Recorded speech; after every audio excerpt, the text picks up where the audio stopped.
देखिए, कहते हैं ना, जब सब कुछ ठीक नहीं चल रहा होता है तो कुछ भी ठीक नहीं चल रहा होता है।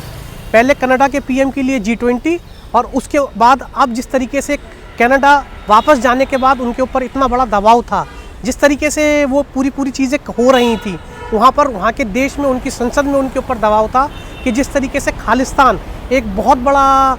एरिया बन चुका है और खालिस्तानी सिख वो एक बहुत बड़ा वोट बैंक है जस्टिन ट्रूडो के लिए। तो जिस तरीके से पूरा का पूरा मामला पक रहा था, ये उम्मीद जताई जा रही थी कि कुछ ना कुछ बड़ा बयान ज़रूर आएगा। लेकिन आज जिस तरीके से ये पूरा बयान आया और उन्होंने अपनी संसद में जिस तरीके से कहा कि एजेंट्स ऑफ इंडियन गवर्नमेंट का इन्वॉल्वमेंट है इस पूरी किलिंग में और उसके उनके पास क्रेडिबल सबूत हैं। हालांकि जो सोर्सेज हैं, जो कहना है विदेश मंत्रालय का, उन्होंने अभी तक किसी प्रकार के कोई सबूत भारत के विदेश मंत्रालय या भारत सरकार के तक साझा नहीं किए हैं। लेकिन उन्होंने जिस तरीके से ये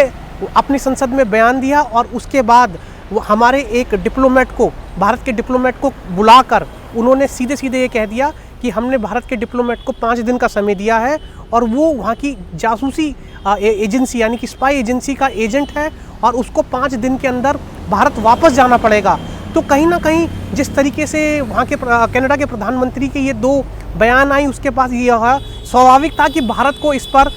कुछ ना कुछ एक्शन और कुछ ना कुछ रिपल्सिव चीज़ें लेनी ही थी। तो उसी समय विदेश मंत्रालय ने भी और विदेश सचिव ने भी देरी ना करते हुए कनाडा के राजदूत को तलब कर लिया और सीधे उनको भी अपने एक सीनियर डिप्लोमेट को अगले 5 दिनों के अंदर वापस जाने का फरमान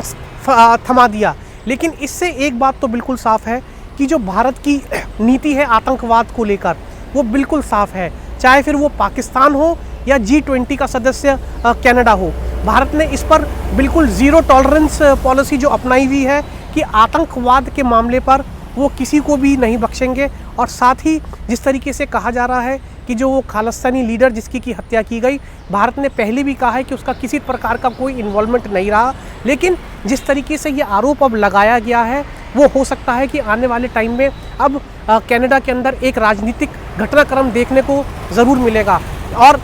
हमारे सूत्र ये भी कह रहे हैं कि कनाडा के प्रधानमंत्री जस्टिन ट्रूडो ने अभी कुछ समय पहले ही G7 सदस्यों के राष्ट्रपति और प्रधानमंत्रियों से भी संपर्क साधा है। साथ ही उन्होंने आग्रह किया है कि वो इस मामले में प्रधानमंत्री मोदी से बात करें, क्योंकि लोगों का मानना है और हमने भी G20 में ये देखा कि जब G20 में कनाडा के प्रधानमंत्री जस्टिन ट्रूडो भारत के प्रधानमंत्री नरेंद्र मोदी से इस विषय पर एक अनौपचारिक बात करना चाहते थे, तो प्रधानमंत्री मोदी कतई इस रुख में नहीं थे कि वो इस संदर्भ में कोई भी बात करें, क्योंकि आतंकवाद को लेके प्रधानमंत्री नरेंद्र मोदी का स्टैंड बिल्कुल क्लियर है कि उस पर आतंकवाद किसी तरीके से बर्दाश्त नहीं किया जाएगा। और जिस तरीके से जस्टिन ट्रूडो भारत में आए, हालांकि वो बार ये कहते आए कि ये एक G20 समिट था, मैं G20 समिट में पार्टिसिपेट करने के लिए आया था, लेकिन वो उसके अलावा भी भारत के प्रधानमंत्री से बात करना चाहते थे कि इस विषय पर किस तरीके से कोई द्विपक्षीय बात की जा सकती है, लेकिन उस पर कोई बात नहीं हो सकी। लेकिन अब जिस तरीके से ये घटनाक्रम हुआ है, ये देखने वाली बात होगी कि ये आगे किस तरीके से क्या रोक लेता है। कहीं ना कहीं क्योंकि खालिस्तान कनाडा के अंदर एक बहुत बड़ा वोट बैंक बन गया है और जस्टिन ट्रूडो नहीं चाहेंगे कि उस वोट बैंक को वो किसी भी सूरत में वो उस वोट बैंक को अपने पास से छोड़ें। तो यही दबाव उनके ऊपर रहा और जिस तरीके से G20